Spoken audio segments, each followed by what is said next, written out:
I'd always prefer it later. I think if you can get it perfectly in the middle of the season, that's ideal. I do think there's a couple benefits to early. You have recruiting opportunities to go see some of these guys now and make some decisions, which was really good. So from that standpoint, that's always beneficial. After the Oklahoma State game and the things we have to work on, I think that also benefited us to be able to get back, look at what we did the first 3 games, some really good things. And even in the wins, that's one of the things. The scoreboard, sometimes people overlook the stuff that we look at. There's always stuff to work on. We're a team that's always under development. So it was nice to be able to go back, spend some time on little things and just fundamentals, those type of things, and utilize the time. Give our guys a chance to get ahead in school. So practice is cut back a little bit. They get a chance to get ahead that way. Some guys went home. Some guys utilized that opportunity to go see family. And I think the vibe coming back was good. We'll see.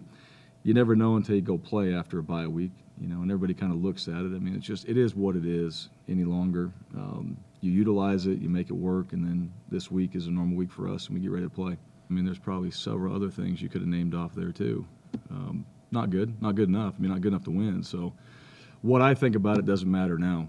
We've moved on, and we've hopefully corrected those things through practice. Now we'll find out when we go out there and play. Wyoming and teams we play, like we would as well, you'll try to look at somebody's issues in a game and try to attack them, so hopefully you can fix them. There'll be new issues along the way, but certainly not the standard because you didn't win. Now, had we won the game, we still would say that's not the standard, and we try to go fix that as well. But I think we've done a good job identifying through the first 3 games what we have to get better at, and that does include the loss to Oklahoma State. The 2 block punts, I think I said it before, but your chances after 1 is very slim to win the game, and then 2 of them, and we still had a chance to be in it. So, that's just uncharacteristic and disappointing, and our guys know that. So the next thing we have to do is fix it.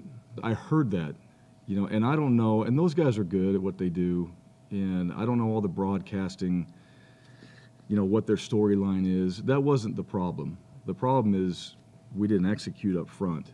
And there's a certain time I think every punt team in America is kind of between, and we're usually in that.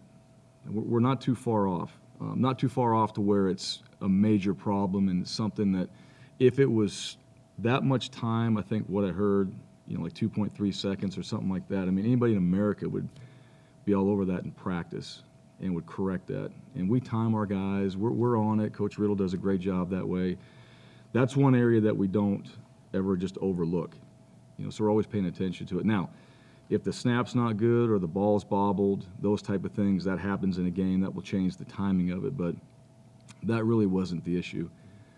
The issue was Oklahoma State was fast, and we just didn't execute the way we're capable of executing. That's really what it comes down to. I mean, you can watch the film. It's as obvious, so it's not really a competitive disadvantage to say that, yeah, you got people up front. It's like, think about it like this.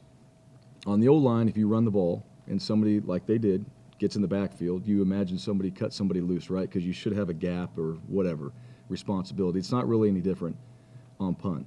And, that's where the issue came in. And so we got to correct that. I think we done it right before, and this time we didn't, and it happened a couple times. So therein lies the problem, and it's not really something that we didn't have an answer for. We just didn't get it done. And yes, if you cut too many guys loose and you have 3 and there's 4, you can do the math, right? Is how that works out. So. Yeah, that's the big question. And I know what the answer is. The answer is we got to go out there and get it done, because we most likely will punt at some point against Wyoming. I imagine that. They're really good on defense, and I've been impressed with them. They got a great takeaway. They were #1 last year. They do a great job against the run.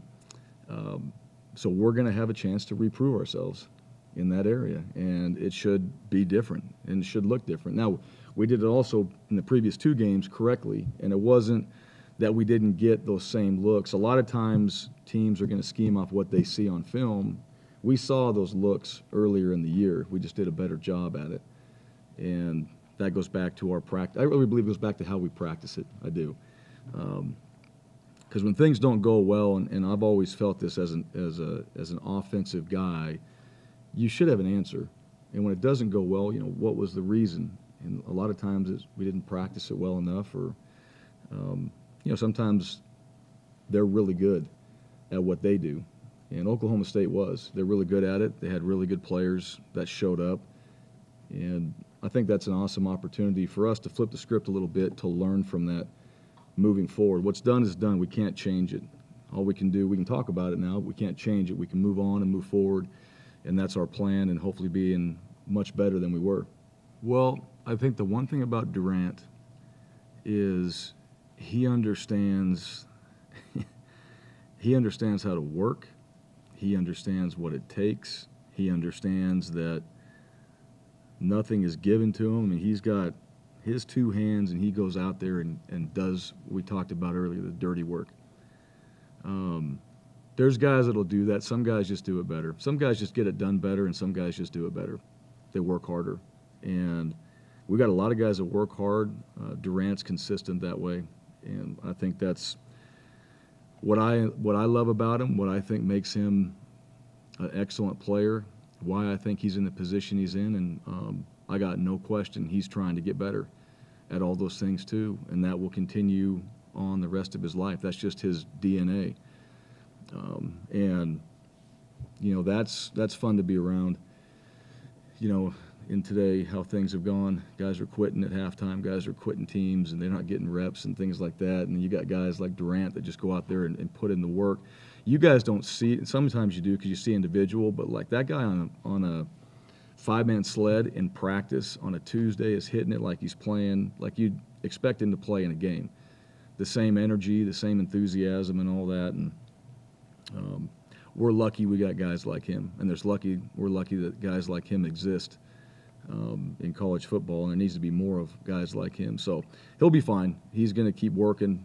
Guys need to take more of his lead on how he does things, not just on the defensive side, but as a team. And he's going to go out there and do what he can do.